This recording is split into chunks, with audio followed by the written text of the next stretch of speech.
particularly, of course, the panelists, to this is the CSEP's 19th Flagship Seminar.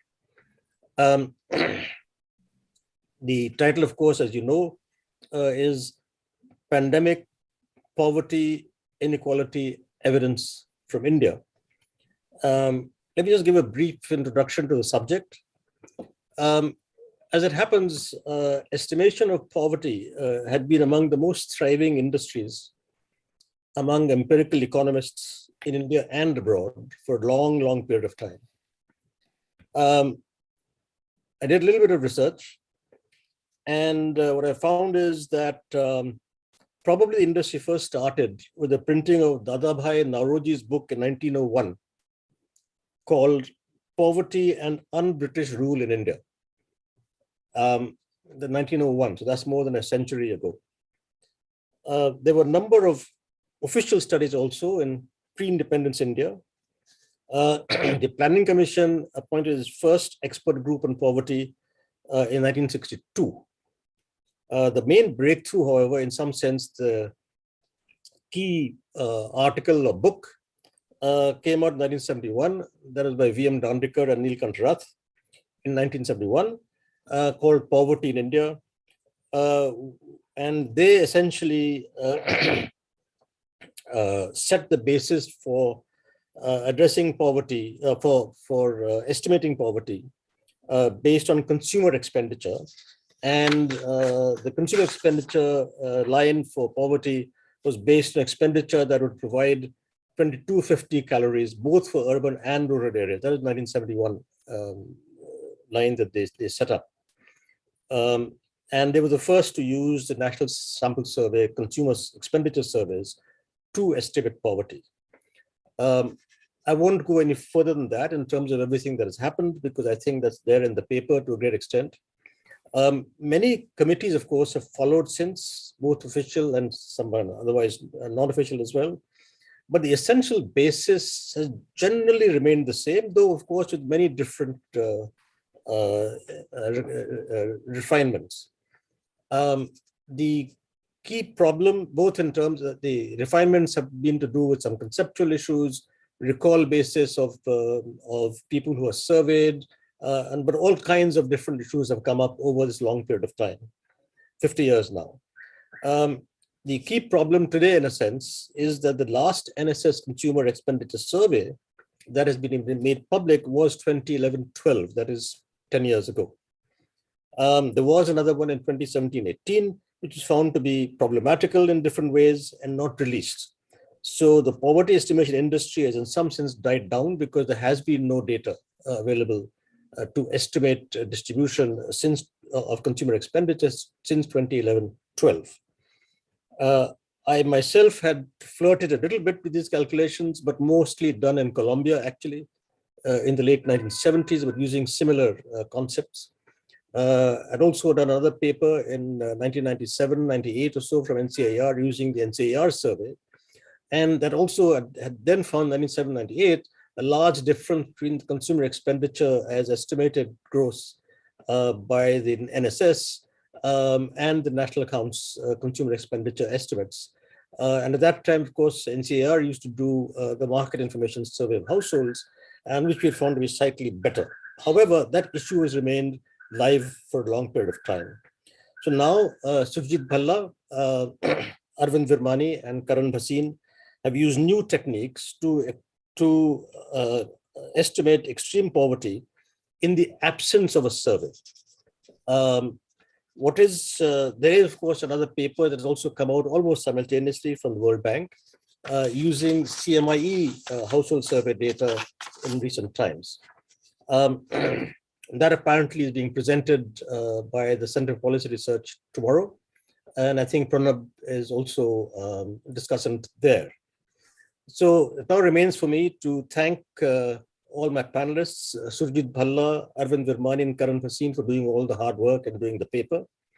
And of course, to Pronab Sen and Santosh Mehrotra for agreeing to give their scholarly comments. The order will be, first I'll ask Surjit to present, to make a presentation, not more than 20 minutes.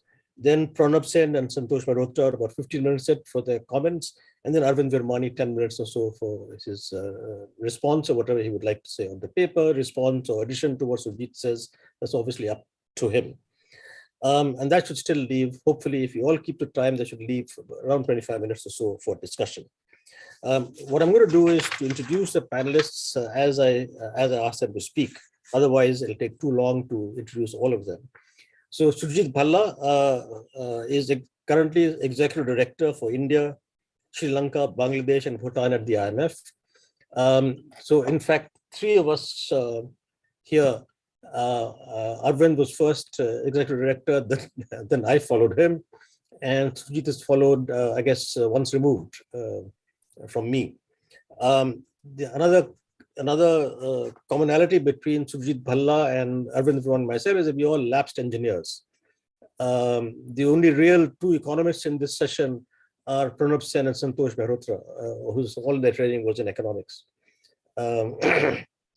And I guess that'll show in the session.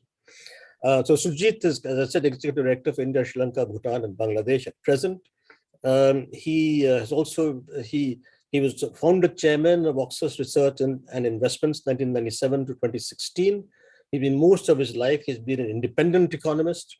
He has now lost his independence since he now works for the governments of India, Bangladesh, Bhutan, and Sri Lanka. So he's no longer an independent economist, but for almost all his life, he's stoutly defended himself as an independent economist, but no more. He's worked in the past at the Rand Corporation, Brookings Institution, and in the Research and Treasury Department of the World Bank. And being concerned with poverty, he's been a consultant to Warburg Pincus, Deutsche Bank, and Goldman Sachs. He holds a PhD in economics from Princeton University, a master's in public administration from public and international affairs from Woodrow Wilson School at Princeton, and a bachelor's degree from Purdue University. I'm not reading out his whole CV because that, of course, is available to all of you in the announcement of this webinar. Surjit, all yours. I presume you know how to share your presentation. I assume you have a presentation. Let me share screen and this one. Share. Okay. Thank you, Rakesh. And welcome to us. I haven't seen Pronab in a long time. I see that he has a full functioning beard, unlike of the kind I used to have. Okay, before I start this first slide. So you just want to put on the slideshow thing. So yeah, that's right. That's exactly what I'm looking for. This one. Is there you are. Yeah, this one. Yeah. Good. And, let me start with first the disclaimer. This is quite important. The views expressed are those of the presenters and should not be ascribed to the IMF, its executive board, or any other institution with which the presenter or his co-authors are affiliated. Let's move to the next slide. Okay. Now, poverty calculations have several forks in the road and several choices that have to be made. So I'll do a very brief review of where, let me just note the time. Okay, yeah. In the 1950s, that's when we started, actually, India started the measurement of poverty through NSSO surveys. In the 1950s, all items of consumption, including salt, was done on a 30-day recall basis. That's called the uniform recall period. In 1983, reflecting just general progress and development, 365-day recall was introduced for durables. And in 93-94, the MRP was the mixed recall period, which is the 30 and 365-day was complete, and 5 major classes of consumption were then introduced on a 365-day basis on a full-fledged basis. In 99-2000, perishables, fruits and vegetables were used on a 7-day recall basis. And this is the method called the MMRP or modified mixed recall. The basic emphasis in here is on that the recall period matters. The uniform recall period, the URP, the traditional one, the 70-year-old recall period, leads to the lowest estimate of average consumption. And it's about 3% less than the MRP and about 10% less average per capita consumption than the MMRP. It also leads to the highest estimate of inequality, and the MMRP leads to the lowest estimate of inequality. The uniform recall period leads to the highest estimate of poverty. Remember, these are all surveys done at the same time. And so therefore, this is quite revealing that this has happened and that this happens, but that's the nature of the recall period. And the uniform recall period leads to the highest estimate of poverty, our main concern in this presentation. And the MMRP leads to the lowest estimate of inequality.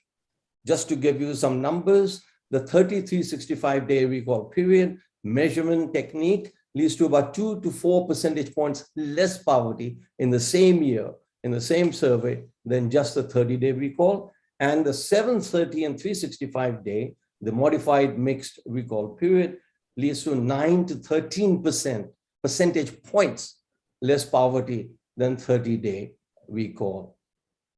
The World Bank, as it happens, the referee of global poverty, still uses the 30-day recall period in its official POVCAL publications.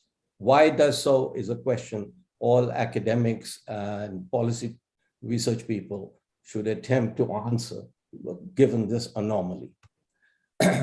Now, the Tendulkar Committee and the National Statistical Commission, and Pronab and I shared that in the mid-2006 to 2009, advocated the use of the mixed recall period for India poverty estimates starting in 2009-10. So Tendulkar Committee had already moved away from the uniform recall period in 2009-10. The NSSO surveys now exclusively are based on the 730, 365-day method. And the World Bank signaled this change in 2018. And let me read you the quote. This means that the global poverty count produced by the World Bank will soon no longer be based on the uniform reference period for India, and a switch to the MMRP will occur. And as we point out in this paper, that decision or that conclusion by the World Bank is still to be followed by the World Bank. Now we come to what we call the ill-famed 2017 Household Consumption Survey. As we all know, the survey results from this survey were released or leaked rather in a series of articles in the Business Standard, following which Subramaniam in two quasi-academic articles provides very useful information about the distribution and decile means of the leaked survey.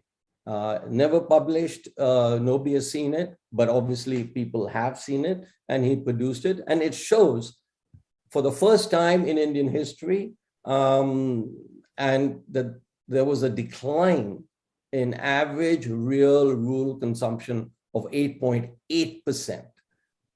Urban consumption increased by 2%, basically flat. And inequality, though, declined I give you those estimates there. After initial acceptance by some scholars, received wisdom now is that the 2017-18 survey was of extremely bad quality. And so much so that in terms of the received wisdom is that several World Bank articles and other NSSO data and use of non-NSSO data, survey data, confirms the 2017-18 survey was indeed of bad quality. Why that was so, we are still awaiting I think perhaps Pranab can allude to that. The Statistical Commission was supposed to come out with a review of it. We don't have it as yet, but we don't know when we'll get it. But I think the scholars and researchers and policymakers have moved on, that this was of bad quality, I would say of unbelievable bad quality, but that's not the subject matter of this paper. Now, so as Rakesh mentioned, there is the question of, or as Lenin said, what is to be done, given that we do not have a consumption survey. First, and this is to address some of the comments on our paper, that there is no non-advanced economy that has an annual household survey. So in other words, the absence of data, household survey data, is nothing new. The average gap in India between data is around, the average gap around the world, sorry, is 3 to 4 years. Between surveys in India, it's about 4.5 to 5 average. So therefore, researchers and World Bank official estimates, POVCAL, are well versed in the estimation of poverty without a household survey. So this notion that you need a household survey in order to come up with an estimate is quite erroneous. So what is the method that people do? Well, the recommended method, the practice method done by every researcher I know, is take the distribution from the last survey that was conducted of good quality, obviously. Then you extrapolate the mean. So notice you need 2 items for a survey, for estimation of quality of poverty. You need nominal GDP, nominal consumption expenditures, and you need the distribution. You take the distribution from the last survey, and now you estimate what the mean average consumption is. And how do you get the mean average consumption in a year without the survey? You take the either the personal finance, personal expenditures, consumption growth from the national accounts, and you then graft it onto the distribution. Now, this is on nominal growth, and India has had detailed data on PFC growth since 1950-51. So we have those estimates. For prices, use separate state level rural and urban prices. Remember, you're only getting the nominal GDP growth or nominal consumption growth, and you need obviously how prices have behaved in order to get real consumption and real poverty. This is what we do. And we also incorporate, which I'll mention later, the food subsidies. And we come up with a consistent set of estimates from 2004-5 to 2020-21. Now, there are some misconceptions floating around that, oh, we cannot use the GDP data in India because of there are questions about it. And certainly some scholars have raised questions about the authenticity, etc., of the GDP data. So as Amartya Sen would say, we are always arguing, and this has been one item of argument, is whether the GDP data in India is reliable or accurate or not. Now, remember, India has always used the method. So first, what we do, as I said, we use the nominal consumption expenditures, nominal, not real, and we don't know, none of myself or my co-authors or anybody else knows of any documentation, any publication of a questioning the nominal GDP series, which indeed was revised lower in 2011-12. So we use nominal series, and so the arguments about deflators, etc., do not apply to our exercise. Second, that we use, don't even use the deflator, we use correctly, and what is advocated by all, the CPI separately for rural and urban, and separately for each state. One item that is worth knowing is that, or one question or one statement, that India always used, prior to World Bank intervention and recommendation, the distribution from household surveys and means from national accounts, which is exactly what we are doing. And so much so that, Angus Deaton, Nobel laureate for and a lot of his work has been on poverty and income distribution, stated this in 2001. Indeed, this is how the official poverty counts used to be done in India, and no very convincing reason was ever given for the change following the recommendations in the government of India. Perhaps some of the government officials that are on this program or on this webinar can point out why this happened, but that's just a factual point that I wanted to bring up. Now, what we do is assume, remember we're taking growth, so the level effect that Rakesh talked about, that the surveys count less of the actual consumption than the national accounts, that does not apply here at all. What we do, though, is use the growth from the national accounts in personal consumption expenditures. Now, is this a reasonable assumption? Well, it is if you take what the World Bank recommends for every country. Remember, I said earlier that not every country has no country has a survey every year. And therefore, this method has to be applied. What is curious is that India is the only country where pass-through of less than 1 is applied.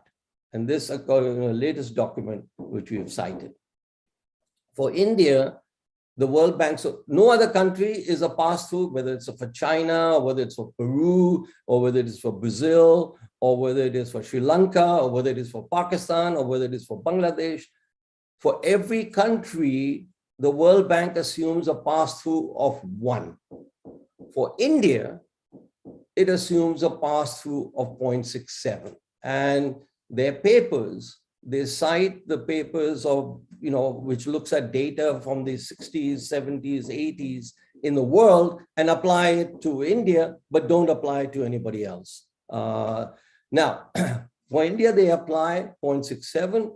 Well, let's actually look at what the pass-through has been in India.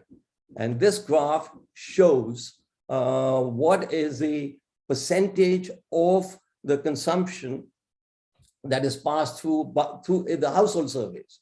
So in 97, 78, it was close to 100%. In 87, 88, it was more than 100%. 93, 94, you can see it. There's only one instance, one survey to survey period where the pass-through in India is less than what the World Bank has, and that was in 2004-05. Again, I would suggest that scholars need to look as to what happened in the 2004-05 survey, but this is the reality. Otherwise, and what is the average? As the previous one said, the average has been somewhere between 85 and 90%.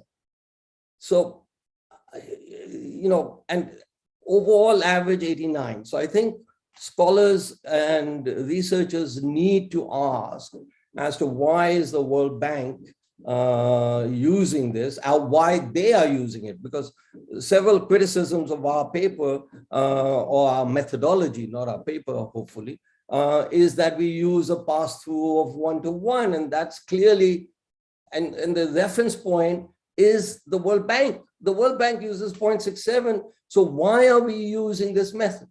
So I think this is another assumption. But I think this graph is very, very revealing of what the World Bank pass-through is, uniformly applied for the future, for the past, and what actually was the case.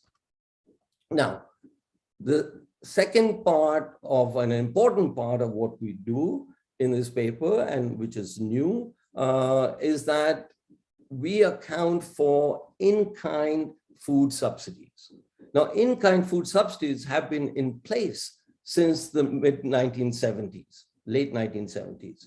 And these transfers can be substantial for the poor. Now, as I think Rakesh has written, Arvind has written, I've written, several of the scholars have written, that there were severe problems with the expansion, or with the food subsidies. And there's the famous statement by Rajiv Gandhi in 1985, based on the food subsidies data that he got from his magistrates, or from his the collectors who had worked in the rural areas, etc., that only 15% of the money that the government said it gave to the poor actually reached the poor. So massive leakage was there. Surjit, you have to speed up a bit. You know, you already done 20 minutes actually. Okay, how many minutes? You've already done 20. Okay, I've done, no, 8:40, you're almost 20, you're right. Okay, let me speed up. So basically, I'll take no more than 5 minutes. What we do is incorporate. Things have really improved, and especially during the pandemic. And here we cite as to what the various people have said as to how much of the transfers meant for the poor actually reached the poor households. You're all very familiar. And we use from the 2014-15 onwards, that 86% of the monies meant for the poor actually reached the poor because of the application and the transmission of the Food Security Act. Now, basically, you've seen the paper, you've seen the results, and what we go through there is to substantiate that, listen, the two methods make a lot of difference, and food subsidies make a lot of difference to the estimates of the of poverty. So for example, with the uniform recall in 2020, you have a 6.1% poverty rate. With the modified mixed recall, and using the same method that we applied to the uniform base in 2011-12, so we do the same thing for the modified mixed recall, and that has a 2.5% estimate, a marginal increase, a 1 percentage point increase from 2019. However, this is the food subsidy. However, once we do the adjustments for food subsidies, it turns out that the poverty rate in India goes down to less than 1% in each of the years, 2019 and 2020, 0.8 and 0.9. And then let me just conclude that there is no evidence of a substantial increase in extreme poverty in India. Extreme poverty in India was in fact at less than 1% in 2020. In addition to low poverty rates, consumption inequality in India, according to our methods and according to our estimates, was 0.29, and this is very close to the lowest level which was observed in 93-94. This incidentally is supported by every survey, including the every estimate, every survey, every person doing the analysis. So basically, growth with equity, that is what was observed. And very likely, as we state in the paper, India experienced its most inclusive growth period ever in the last 7 years. The food subsidies obviously played a large part in this achievement. And our recommendation that we should move to the $3.2 poverty line, because poor will always be with us. And it's a job of the government to provide welfare to those in the bottom third or the bottom fifth of the population. And in order to do that, you need to raise the poverty line. On raising the poverty line, it was last raised in 2004-05 by 18% over the Dandekar line. We are saying the time has now come to raise it by about 68% in real terms. I'll end here. Thank you.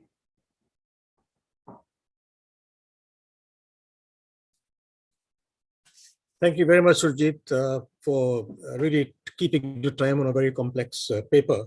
But we had given the link to the paper, so everyone should have had a look, and they can certainly, if they haven't had time to have a look, they can certainly have a look at it. If I may now ask Pronab Sen to give his remarks. Pronab is currently the country director for the International Growth Center's India program and is editor of the Indian Journal of National Income and Wealth. He's also a member of the high-level expert group on measurement of economic performance and social progress for the OECD. Previously, was chairman of the National Statistical Commission, the first principal economic advisor in India's Planning Commission, the first chief statistician of India, and secretary, Ministry of Statistics and Program Implementation. Dr. Sen has I won't read out everything else of his distinguished career. He received his BA in economics from St. Stephen's College in Delhi University, MA in economics from George Washington University in the US, and the PhD in economics from Johns Hopkins University. Pranab.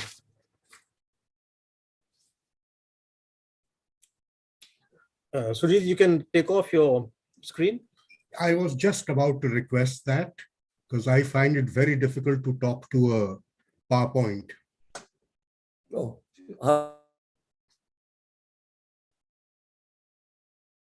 how do I close the share? No. Pause share. Okay. Yeah. There we go. There you go. There we go. Yeah, that's a lot better. At least I can put faces to who I'm addressing. Thank you, Rakesh, for inviting me to be a discussant on this. And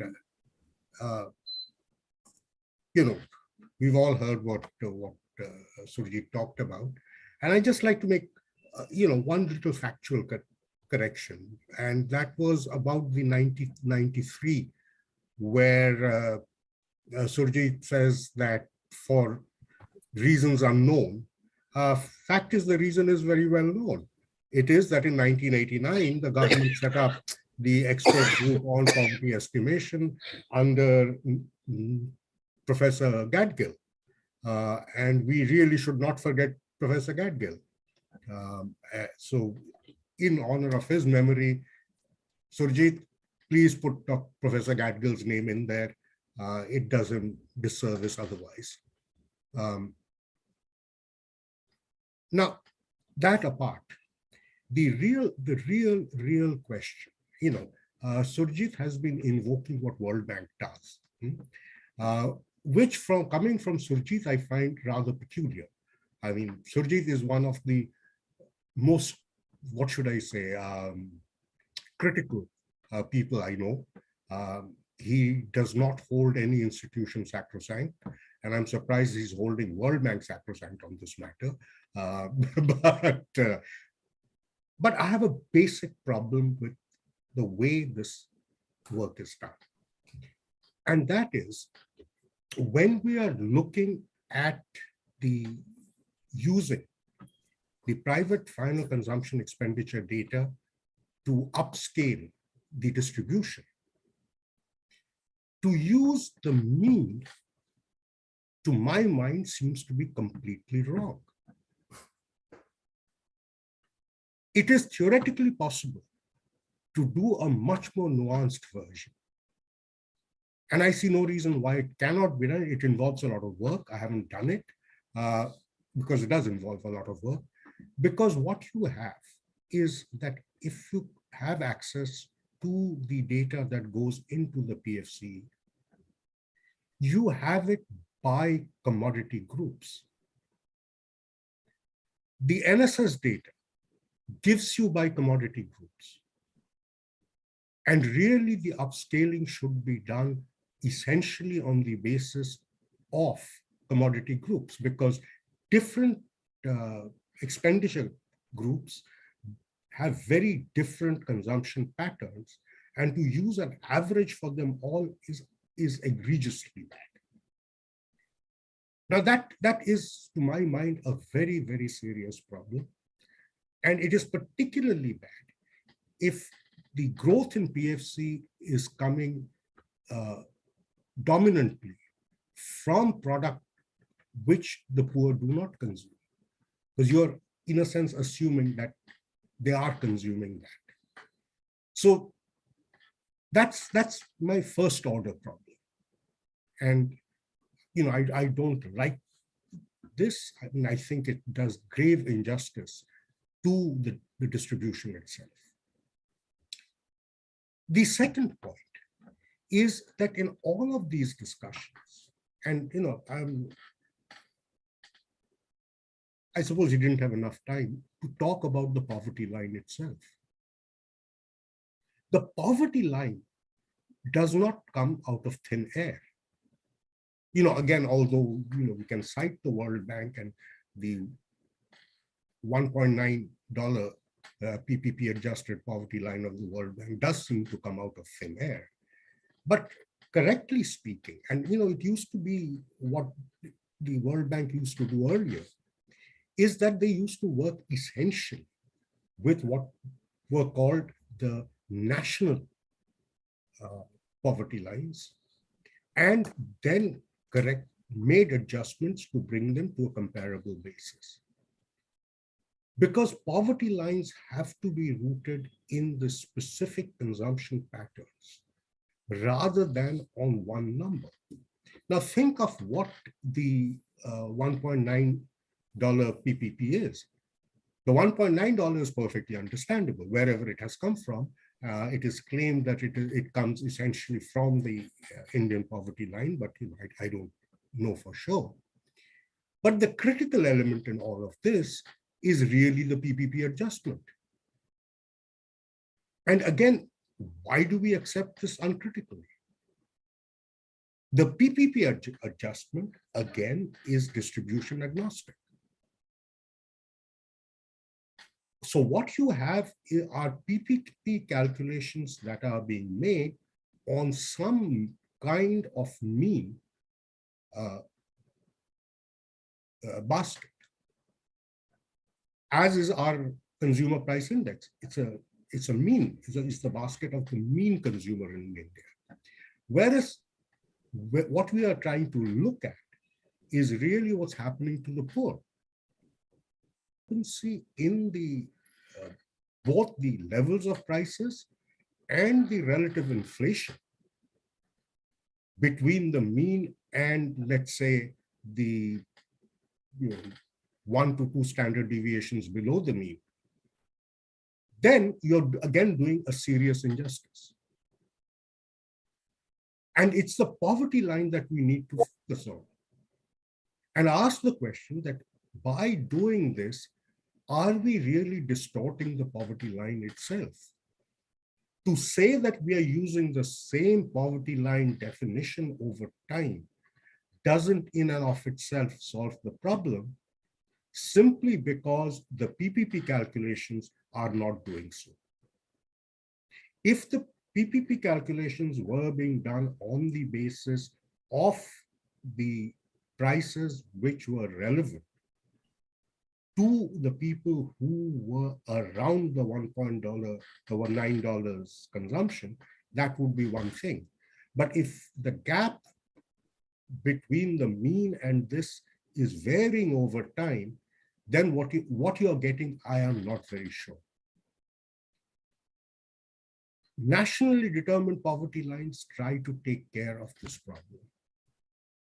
The price indices that were used for poverty calculations, and Surjit knows this as well as I do, to the most part were derived from the NSS consumption surveys themselves, rather than through market surveys. Right? That's number one. And to give you an instance as to how bad this can get, let's take the food transfer, which Surjit and this paper has focused on as being an important input. And I have absolutely no argument saying that these food transfers were important. The problem, of course, is what price are you using to convert a physical transfer of food to the nominal value.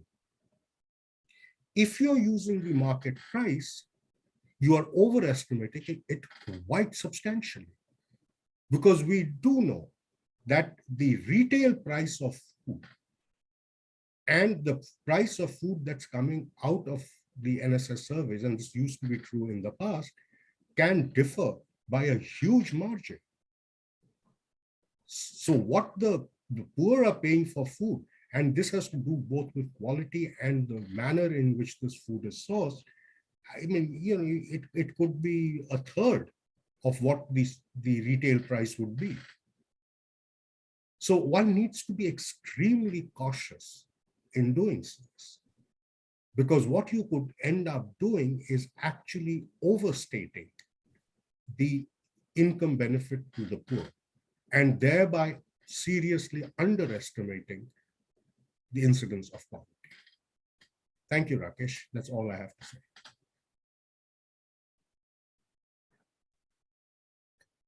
Thank you very much, Pranab. Let me now introduce Professor Santosh Mehrotra. He is visiting professor at the Center for Development at Bath University in the UK. And he was professor of economics, Center for Labor in JNU, and research fellow at the IZA Institute of Labor Economics in Bonn. He's also a professorial senior fellow at the Nehru Memorial Museum and Library. He was chief economist for the Global Human Development Network in New York for the UNDP. And he was the head of the Development Policy Division at India's Planning Commission, and thereafter director of the Director General of the National Institute for Labor Economics and Research. He has a BA in economics from Allahabad University and a PhD from Cambridge University. Professor Mehrotra. Thank you very much, Rakesh. I'm going to begin my remarks by talking about methodology first, and then their findings, taking both those into account. So on the methodology, let me make 4 sets of points about why using the National Account Statistic estimate of PFCE to estimate poverty is inappropriate, and a fair bit of this is fairly well known. First, Deaton and Karshenas have argued that for national accounts, the basic problem is that private consumption is calculated as a residual, and that's exactly what happens in India as well. And errors in the estimation of other components of the GDP all impinge on the consumption estimate.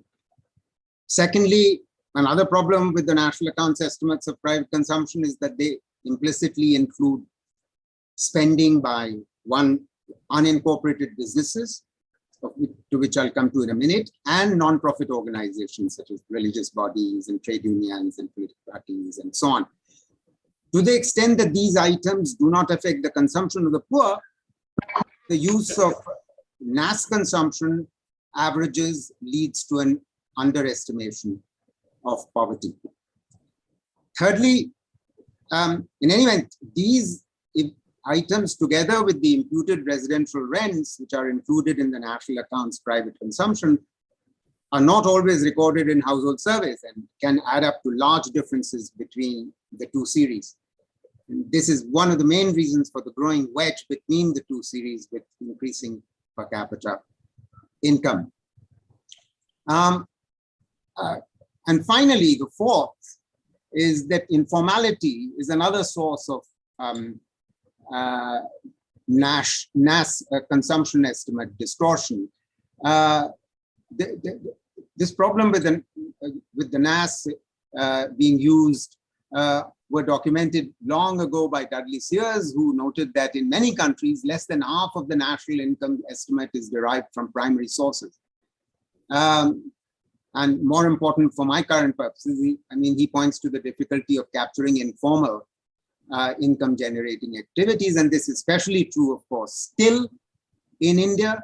Unregistered firms still account for 85% of all firms, as I've separately analyzed elsewhere, and unregistered informal workers are 91% of the informal workforce. Moving on, let me turn to the mechanism that the authors present as to why poverty falls over this most recent period. The mechanism for achieving this reduction in poverty, according to the authors, is one, that real per capita consumption growth, deflated by the CPI, grew at nearly 6% per annum over 2014-19, which is higher than the 4% growth experienced during the highest GDP growth period, 2004 to 11. And it is this consumption growth that is relevant for estimates of headcount poverty and inequality, is what they argue. But how come consumption growth is higher during the 14-19 period, although GDP growth is lower compared to 2004 to 11, which is when we know was the highest ever poverty reduction by NSS consumption expenditure survey. That was what was observed in the history of independent India, as I'll come back to in a minute. This already should be giving us a hint about why NAS-based consumption is overestimating personal consumption, as always in India. The second mechanism for achieving this reduction in poverty, the authors suggest, why this poverty declines over 14 to 19. They claim that during a lower GDP growth rate of 14 to 19 versus 2004 to 11 has happened, this poverty decline has happened is provided by the steep decline in inflation from a CAGR of 8.4% in the high GDP growth to just 3.6% during 2014-19. Now, this claim about inflation clearly needs to be judged against what happened to real wages and earnings after taking into account inflation. And as I will show in some slides towards the end of my presentation, you will see that this claim of lower inflation doesn't really hold up against the fact of real wages as to what happened. So broadly, firstly, I believe that in reaching their findings, they ignore all data on inequality, rising unemployment, falling employment rates, falling wage rates, and rising food inflation in the most recent past. And I'll come to that in the slides in a minute. It's true that inequality had fallen between 2012 and 19, primarily because all consumption was getting compressed as growth was trending downwards from H1 2016-17 onwards, as Subramaniam shows in his 2021 articles in the India Policy Forum. However, the recent Price, Pew, and Oxfam inequality reports showed that income inequality increased during the pandemic as the income of 84% fell. So it's possible that household consumption inequality may have fallen, while income and wealth inequality may have worsened, which we don't and can't measure. The jury is out, therefore. But the authors nevertheless take a position favoring their argument about this. Secondly, while unemployment rates increased from 2.2% to 5.8% during 2012 to 19, the youth unemployment rate actually increased from 6% to 17% during the same period. And the share of the working age population with work actually declined from about 39% to 35%, and for youth from 42 to 31.5. Now, how household consumption increased during this period, despite this real phenomenon, is a question unfortunately ignored by the authors. In fact, I, with my co-author Farida, have actually shown real wages of casual workers as well as regular workers, both in rural and urban areas, either stagnated or fell post 2012 to 19. So even if inflation rates 14 to 19 were lower than over 2004 to 11, as claimed by the authors, the real point is that real wages, after taking inflation into account, were rising fast between 2004 and 11-12.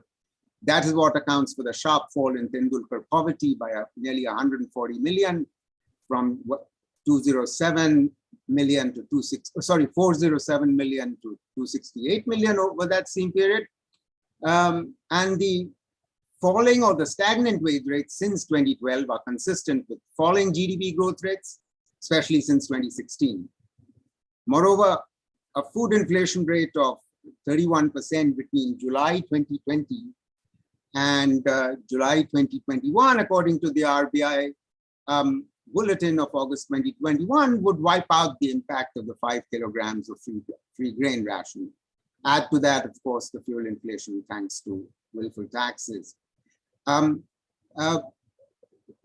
me quickly, if I may, Rakesh, just show you 5 slides. May I? Yes, please. Do you have about 5 minutes? No more than 5. Absolutely no more than 5. No question. I've been disabled, host, disabled participant screen sharing. Krishna, can you enable him? Yeah, please? Mr. Mehrotra, I have enabled you. Please check again. Thank you.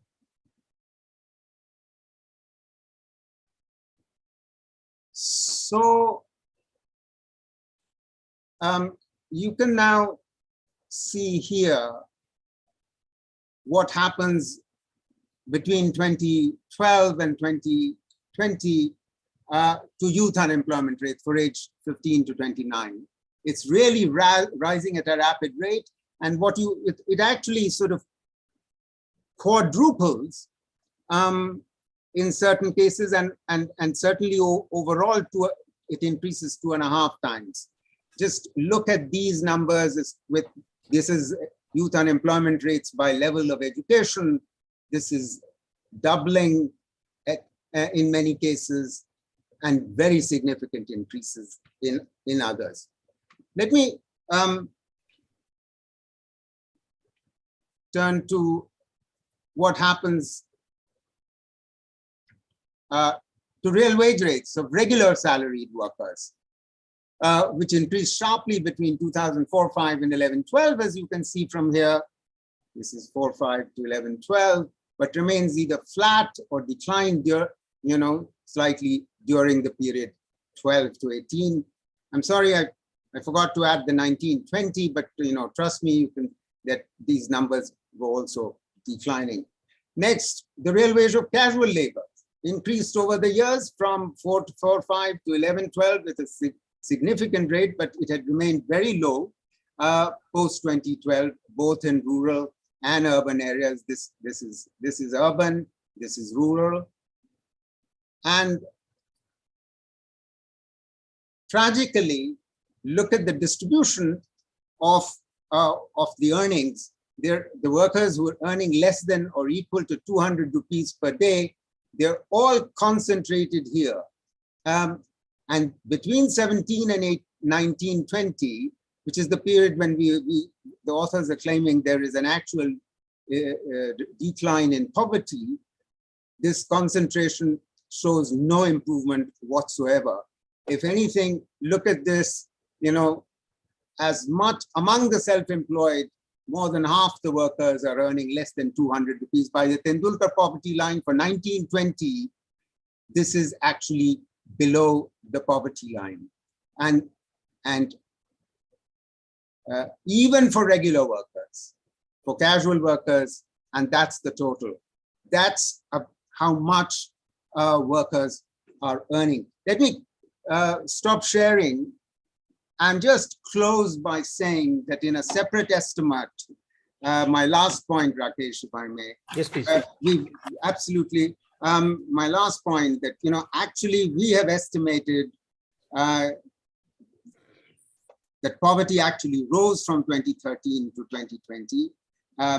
And poverty estimated, and this is poverty estimated on the Tendulkar extended poverty line from 2011-12 to 1920, taking CPI inflation into account, and of course due adjustments we made between the consumption expenditure survey estimates for 11-12 and the NSSO employment survey for 11-12, and the discrepancies in respect of adjustment between the EUS on the one hand and CSEP. We found that the incidence of poverty between 11-12 and 1920 certainly decreased, but only about 1 percentage point from 21.9 to 20.8%. And yet the number of the poor actually increased over that same period from 12 to 20 due to the, so the increase in number of poor in rural areas is actually quite significant, from 217 million to 235 million, although, which offsets the slight decline in urban numbers of the poor. So that's what I wanted to say. There are methodological issues with the paper, as well as the mechanism that the authors, I believe, are unable to demonstrate if we were to use real data. Thank you very much. Thank you very much, Santosh. Before I introduce Arvind Virmani, let me just say to all the participants, after Arvind speaks, I may put in 2 or 3 questions, but all the participants, whatever questions you have, please put in the chat box, and then we'll try and address them as many as possible. So let me now introduce my friend Arvind Virmani. He's chairman of the Foundation for Economic Growth and Welfare, EGROW, and president for the Forum of Strategic Initiatives, FSI Delhi. He was also early executive director in the IMF, representing Bangladesh, Bhutan, Sri Lanka, and India. Chief Economic Advisor, Ministry of Finance, Principal Advisor, the Planning Commission, and right through the reform period from 1991 to late 2000, that is 2009, he was closely associated with tax, tariff, foreign exchange, financial sector, and expenditure policy reforms carried out during that period. He was also director and chief executive of ICRIA. He has a BA in physics from St. Stephen's College, BA and BSc, bachelor's in engineering from Caltech, and a PhD in economics from Harvard. He also, of course, worked in the World Bank in the early 80s, if I'm not mistaken. Arvind.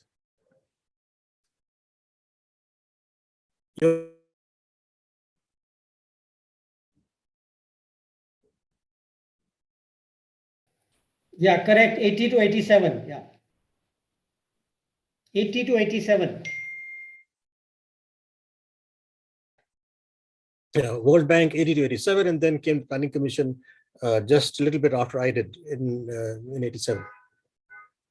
Arvind, all yours. Okay, I'm just going to give some clarifications. I was going to say something else, but I think there are a lot of clarifications needed. So because I don't want to go over my 10 minutes, so I'll start with that, and then maybe if there's time, I'll just add some observations which I wanted to make for your general kind of participants. Firstly, this paper, we use the Tendulkar poverty lines for each state by urban and rural, okay, and calculate an average poverty line, which is approximately equal to 1.9. The international $1.9 a day. Most of our discussion is, however, framed in terms of $1.9 a day for the wider international audience. Recall this is an IMF paper, and it will be discussed in that context. But we use the Tendulkar line. Now, if you, for those of you who go into the technical stuff, the whole point of these urban-rural state-wise is to get the internal purchasing power parity. That is fully accounted for in our paper. That's the first point. Secondly, there is the issue of 2 issues here. One is the real PFC and the nominal and real. So we use only the nominal PFC from the national accounts. The real PFCs are calculated again by applying CPIs by state, by urban and rural areas. So that is accounted for in the methodology, okay? Why CPIs? Because that is the whole literature on this says that CPI, when you're doing consumption or consumption poverty or consumption anything, the CPI is the best way to do it. Secondly, the issue of levels versus growth. This is not a comparative levels thing. What we are doing is using a distribution from 2011-12 and applying growth rates, okay? Calculating a real growth rate and applying the growth rate. So in some sense, the issue of, what is the level here or level there is irrelevant to this particular paper and its results. I mean, we can go into that if that is not clear. It's really about what is the appropriate growth rate. And one could argue that you should have used 10 different growth rate at every level of income or something, okay. But we don't do that. That's not the standard methodology. Maybe that's better. That's not what I'm saying. It may be much better to do that, but that's not what's done in the paper. So it's very important to be clear what is done in this paper and what is not. The third point is that if you look at the Gini coefficient is very important again, because this is a lot of confusion. I've read it in the press all over the place. If you look at the Gini coefficient without transfer, which is what everybody is discussing, okay? The Gini is, and the Gini, which is on table A 1.3 of the paper, I basically look at it as a broad picture. I have tried to clarify all over that we are not talking about the exact precise number, but the broad trend or the broad level. So in 2004 to 2011, we get an equal Gini. So you can assume that by and large, the distribution, the conclusion I would draw, by and large, the distribution was stable, okay? The exact number is not important. Maybe it was plus or minus 0.001 or something. That's not the point here. And then if you go to 2019, there's a higher Gini. Without transfers, the distribution has worsened by 2019. It's right there in the paper, without transfers, okay? And if you go to 2020, there's a further worsening of the Gini without transfers. So there is no claim that if you do the standard thing, that the distribution didn't worsen because of the shock. What we show is that if you take account of the food transfer and food subsidies under the National Food Security Act, that completely countered both the fall in poverty and the distributional effects. That is the claim. If somebody wants to challenge, perfectly free to challenge. It is not that these things didn't have an effect. They clearly had an effect. It's there in table A 1.3, okay? What we are saying is that the food estimates, and we haven't discussed that, so I can't answer. If some people have doubts in the audience, we can discuss that further.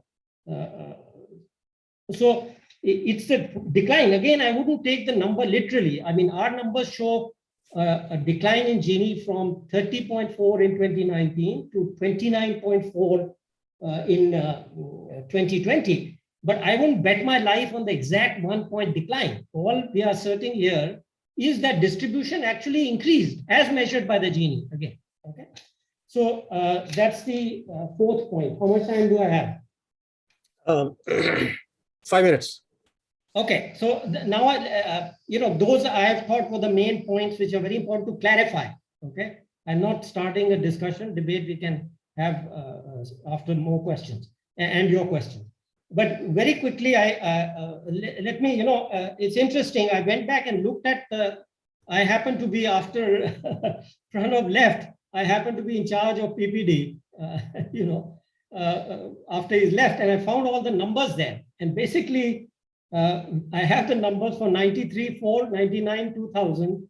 And in 2004-5, we had we did both the 30-day and 365 day, the URP and MRP.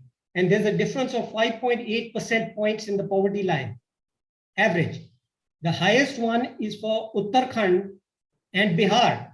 which is roughly, have it here, something like 8.9 or 9.8, I can, right? So the point is, after this discussion, I put on the agenda that actually the best way is to go by the 730-365 line.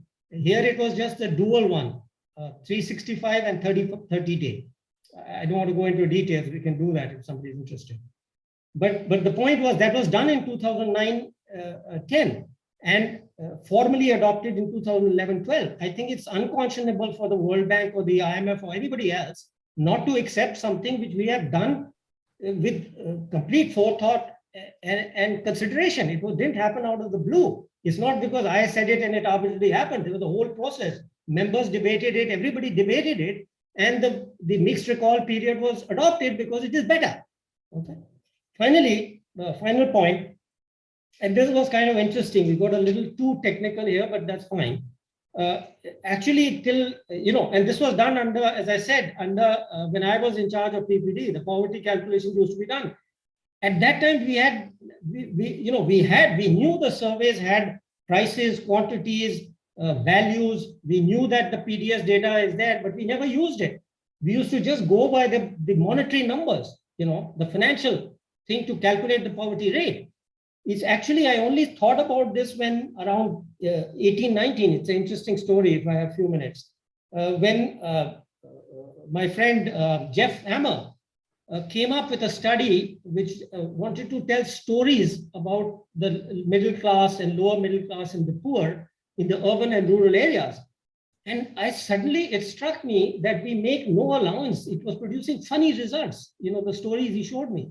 And I realized that we don't take account of implicit rent in housing that produces huge anomalies. Let me explain very simply for your general audience that a person who has his own house has all the same income, has his own house versus somebody who rents, and the rest of the consumption is exactly identical.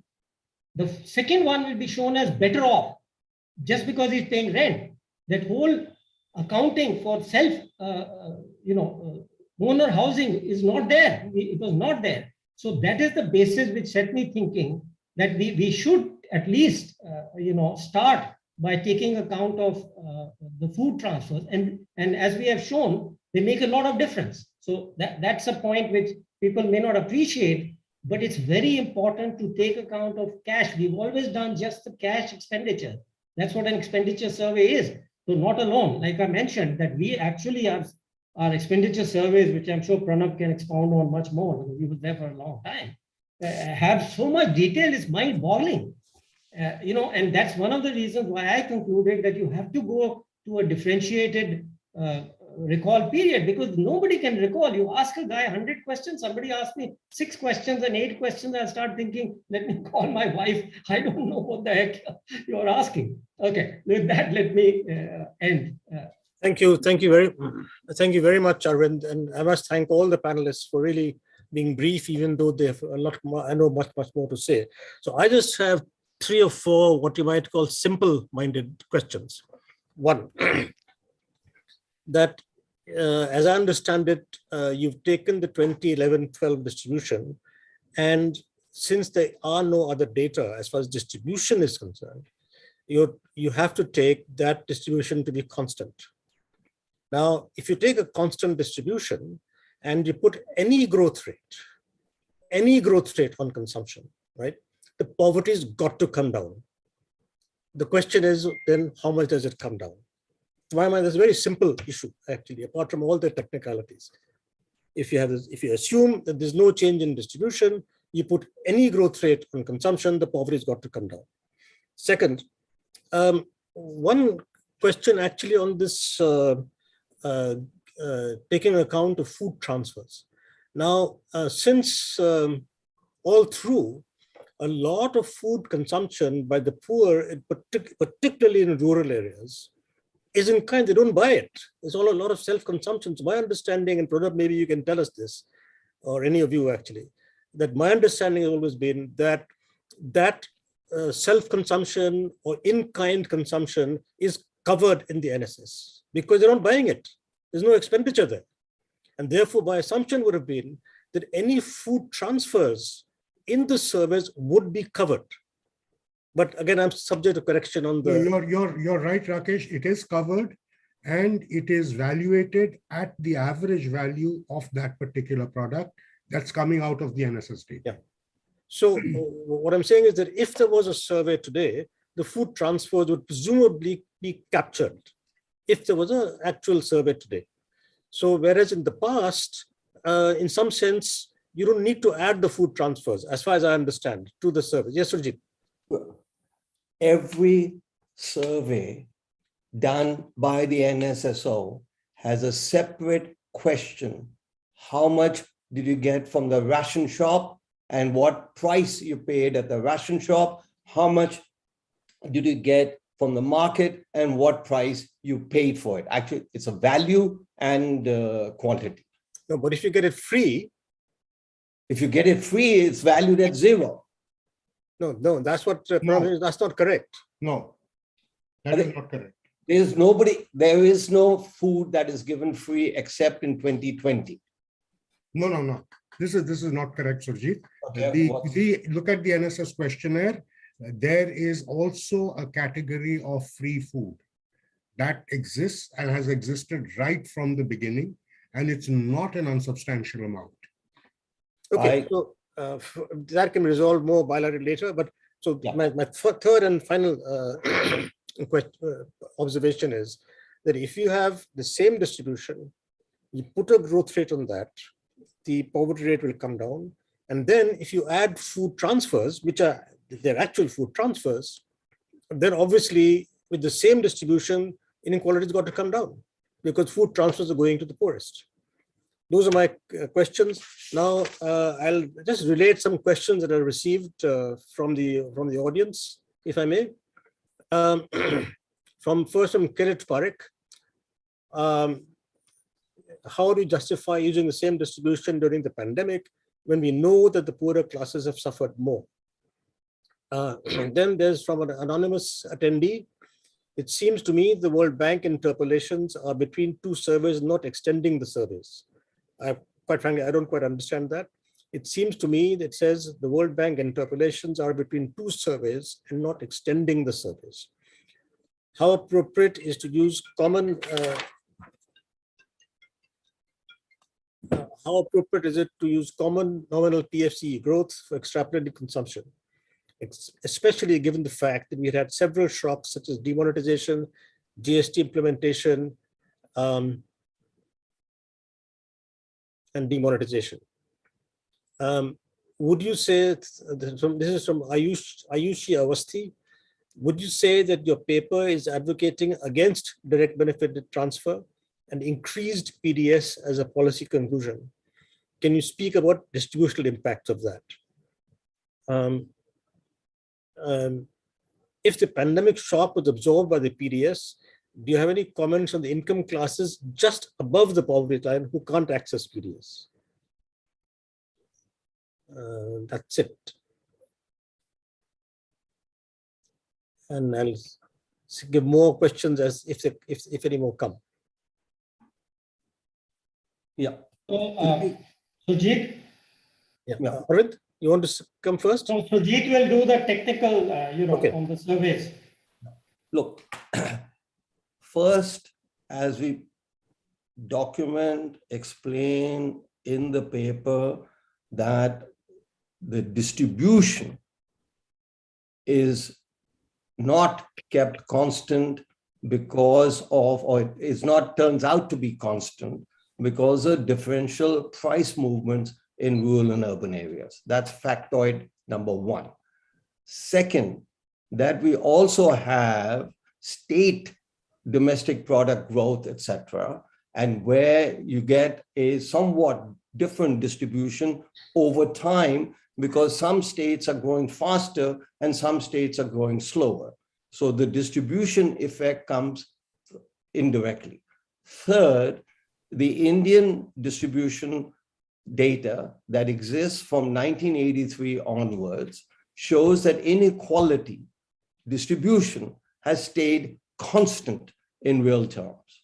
So what we're doing is reporting inequality in real terms, and that since 1983 has stayed constant. And fourth, and finally, if you do, and hate to refer to imagine there's no country, etc., that around the world, the distributional changes account for less than 10% of the change in poverty, all coming out from growth. So therefore, the conclusion in the book was, after looking at 150 countries, all the countries for which you have data, etc., was that it is really growth. So theoretically, what you're saying is absolutely correct. Obviously, it can have, it doesn't make any difference empirically.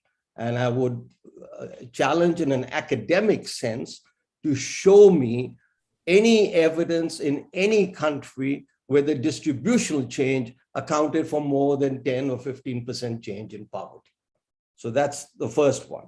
On, there seems to be, again, clarification, what Arvind also emphasized, seems to be a lot of misunderstanding, misconception between levels and changes.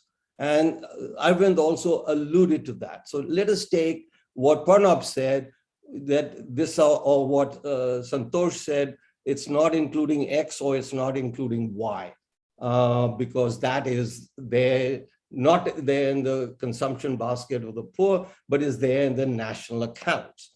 You take the share of those items, which has grown from about 5, 7, 10% to now 14, 15%, they have grown what the poor do not consume. You take that out and then get the growth rate, and you still get the same results. So I really don't understand. All of these are very nice academic points, but really do not affect the poverty level calculations. And finally, if I understand right, what Santosh documentation of, again, on levels and changes, that as he knows full well, that the real casual wages of the poor, with the casual workers, salaried workers stayed flat, absolutely correct. Casual workers grew at about 2 to 3%. That's what affects poverty, not the fact that the level is 200 or 400 or whatever.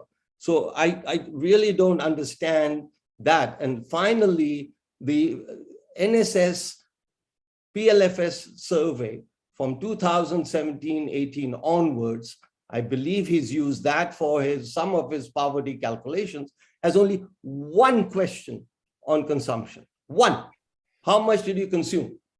And whereas the NSSO survey has something like 400 questions. So I really don't think, it's worse than comparing apples to oranges. I don't know, it's comparing apples to whatever, shouldn't be compared to. Thank you. Rakesh, I'll just take that policy question. So DBT, I think that's a very important question for policy. Does this paper show that we should just stick with PDS and kind of go even more on it? I think that would be a wrong conclusion. Why?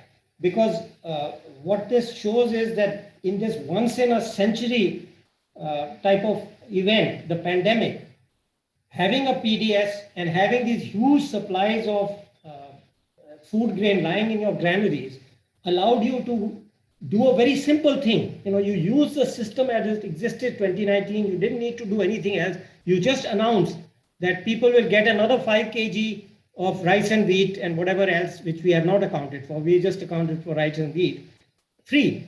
Okay, it was easy. You had all the stuff there. You didn't need to make a fiscal allocation. You didn't need to do anything else.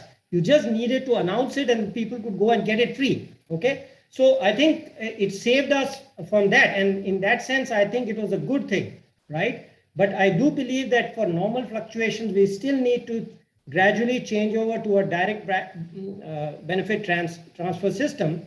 And I personally believe that this 50%, even we will in September go back, we'll eliminate the free part of it and go back to the NFS, 50% for rural, 2/3 for, 50% urban, 2/3 rural. I think we need to think if we consolidate into a fully proper DBT system or a cash transfer system, as I prefer to call it, then I think we should gradually actually reduce these percentages. Keep it, not abolish it, but gradually reduce these percentages and consolidate and integrate the cash transfer system. Thank you, Arvind. Any comments, Pranab and Santosh?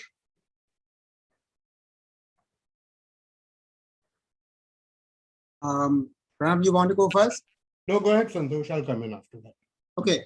I just want to respond to Surjit's point just now about casual wage. Well, the fact of the matter is that I'm looking at the data right now.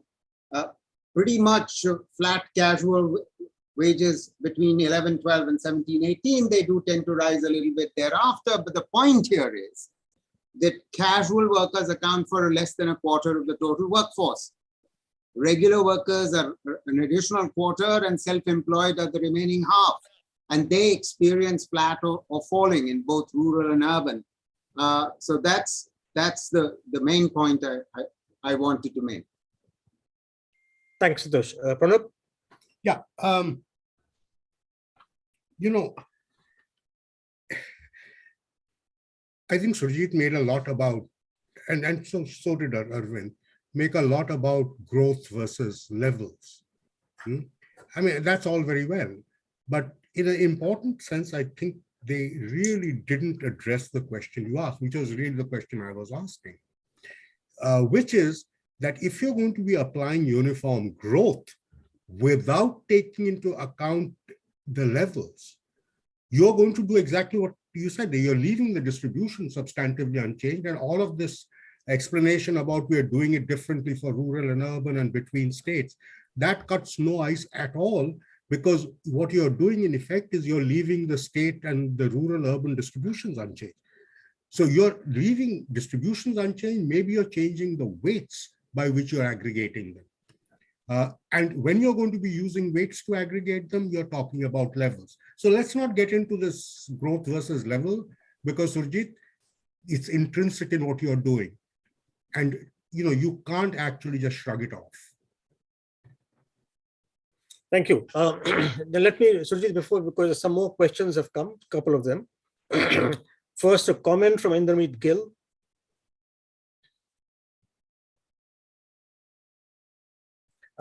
Just says, very useful from Indermeet Gill from the World Bank, Vice President, World Bank. Very useful discussion. I've been listening carefully, and my colleagues will respond in writing to Surjit's questions about the World Bank's position on poverty measurement in India. That's from Indermeet Gill.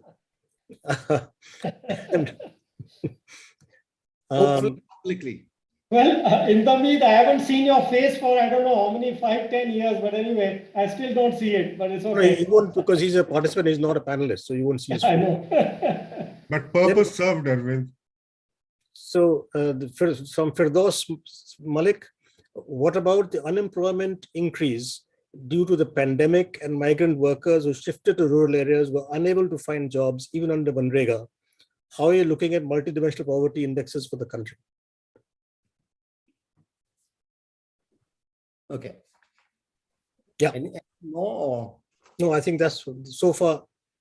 Yeah. Okay. One,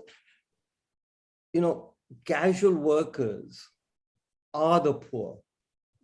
They are the ones who go work in Narega. That's what's considered casual work. I do not know of how many salaried workers, if you're getting a salary, you are not in the poor category. Generally not. Very small proportion maybe. Self-employed, which accounts for 50%, yes. But the casual workers are about 25%. And as we show, and even all other studies show, that the poverty rate in India, even in 2011-12, was less than 25%. So I think we are covering a lot of ground over here. Unemployment went up. Yes, that's why we had the food subsidy increase by 5 kilograms, because the poor were unemployed, migrant workers or whatever. So that is why can't we just recognize one thing we emphasize in the paper, which is really quite, I think, I discovered this, the policy of 10 kilograms that the government thought of and whoever thought of it was absolutely both brilliant and empirical. The average consumption across the board, poor to rich, is 10 kilograms over the last 30 years. Now, clearly the rich have higher quality food and the poor do not. But the issue here is that food, which was a basic requirement to live, was provided the minimum amount, obviously not much more than the minimum amount, but that all of that. So to the extent you purchase some food, that money was left over for other expenditures. So, and last but not least, is that the food, for the poor, you can actually estimate how much 10 kilograms of wheat and rice cost. And it turns out that it's about 15 to 20% of the poverty line. The average is 15 and for the poor, and clearly for the deep poor, the average would be a lot more. And I finally last comment I want to make is all poverty estimates are not created equal. You have to look at, I'm very pleased all of us have emphasized methodology, that look at the methodology behind it. And I don't want to comment on the paper, but somebody has put the link to the paper by the World Bank. That provides some interesting comparison because it does use a CMIE data. And I would say that we should all subject all papers to the same kind of rigor as to how authentic are their estimates, in terms of authentic, in terms of reflecting the reality of what we are all trying to approximate through our methods. Karan, can we give time to Karan to respond? Sure, Karan. Right. I just wanted to make a quick point because I think the distributional aspect is being discussed a lot, and there are two, papers, actually one survey and one paper, which kind of support what we find. And one is the ISDS survey, which finds that income inequality actually declined in 2017. It was, of course, a 3-state survey. And the other is that recently authors using the CMI data also found that consumption inequality actually went down during the pandemic in India. And this declining trend started in 2017. So if you look at that in the context of a study, then it doesn't seem that difficult to kind of accept the finding that distribution probably has improved over the last couple of years. Now, of course, we can go into the factors why that has happened, and there will be another consumption expenditure survey, which will, of course, be scrutinized in detail. So I think that's there on the distributional aspect of it. And on the question of multidimensional measure, because many people keep bringing this up. If you look at the way that index is constructed, there's very little reason to assume that it would have gone up during the pandemic, because it's to do with access to bank accounts, access to toilets, etc. If you want to kind of understand the impact of the pandemic, you have to, at the end of the day, go back to the question of what happened to consumption poverty and so on and so forth. So while multidimensional index will give us a more broader understanding of the extent of deprivation, we wouldn't find anything materially significant if we're comparing the impact of or trying to analyze the impact of pandemic on poor using that index. So I think these are the 2 points that I just quickly wanted to add.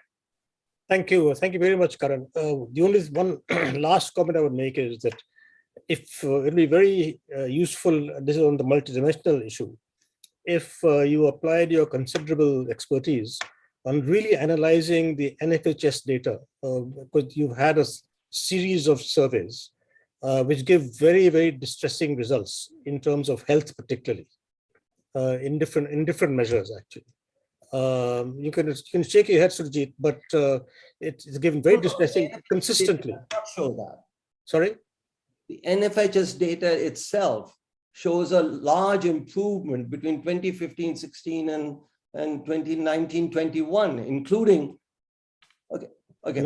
Not the data that I have seen. So, but Separate. certainly you must be seeing some other NFHS data.